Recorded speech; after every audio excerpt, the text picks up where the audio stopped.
At 4 o'clock, we got Vanderbilt, who's 2-4, traveling to Florida, who's 3-2. Florida favored by 18.5 points on the SEC Network. And this is my first game that I've done this year where both teams are eliminated from playoff contention. I typically don't do this, but for the University of Florida, I make a exception because I go there. I watch so much Florida football. I like talking about Florida football. A.J. Swan for the Commodores has gone 93-173, thrown for 1,290 yards, 11 touchdowns, 7 interceptions. Patrick Smith has had 57 carries for 238 yards and 2 touchdowns. And Will Shepherd's had 32 catches for 443 yards and 7 touchdowns. Graham Mertz for the Gators has gone 110-139, thrown for 1,220 yards, 6 touchdowns, 2 interceptions. Trevor Etienne's had 60 carries for 358 yards and 2 touchdowns. And Ricky Pearsall's had 30 catches for 419 yards and 2 touchdowns. There's problems with both of these football teams, and they're significant problems. Are they problems that are going to keep them at bowl games? Probably for Vanderbilt. I don't know. For Florida, probably not, because as long as they win this game, they just got to pick up 2 more the rest of the year, and that seems at least somewhat likely for Florida to be able to do that. The big problem with Vanderbilt is the mistakes, right? Because if you watch A.J. Swan play football, he has the talent there. He's a good passer. But, number one, not having really any semblance of a ground game. 238 yards through 4 games isn't good as your leading rusher, right? That's not a great thing, especially when Patrick Smith has had 57 carries. That means he's averaging a little, I think, under 4 yards per carry, which isn't great, but it's also not awful. But A.J. Swan needs to just play less mistake-free football, right? Like, you look at the Wake game, that was a game you could have won, but you made some mistakes down the stretch. The UNLV game is a perfect example of how you need to finish off football games. That was a UNLV team that, well, they're not playing awful football right now. They're not, this is an insane group of 5 team. This is UNLV. You should beat UNLV. You were given an excellent opportunity to. It's a chip shot field goal for the win. Take the chip shot field goal and get the win, but you missed it.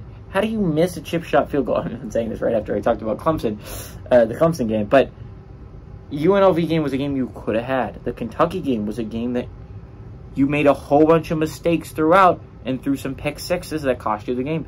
You were in the game a large majority of the Missouri game, but you made mistakes down the stretch. You need to stop making mistakes down the stretch.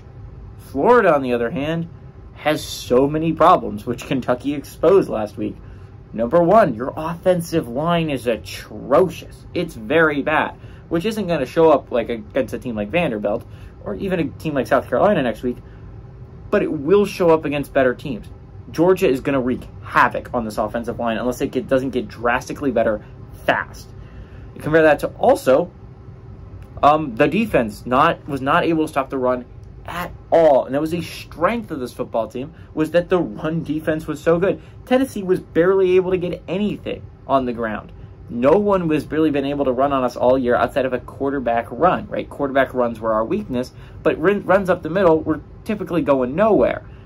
That did not happen for us. Ray Davis ran all over us, 280 yards of running offense. So that was a big issue. That was. Maybe they'll fix that this week. Vanderbilt's not the greatest running team, so that probably doesn't come up to the issue here. Another thing is someone else needs to learn how to hit the football that's not Ricky Pearsall. Caleb Douglas has been doing good catches from time to time. I'm not mad at how Caleb Douglas is playing, but someone else, like, oh my God, it is just the Ricky show in the passing game sometimes.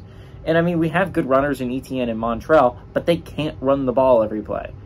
Graham's playing his heart out. I don't have any problems with Graham Mertz. He's playing phenomenally good football. The 2 interceptions were both just drops by his receiver that went right into a linebacker's hands. There's not much Graham could have done about those passes. They were perfect passes. The receivers bobbled and gave to a defensive player, right?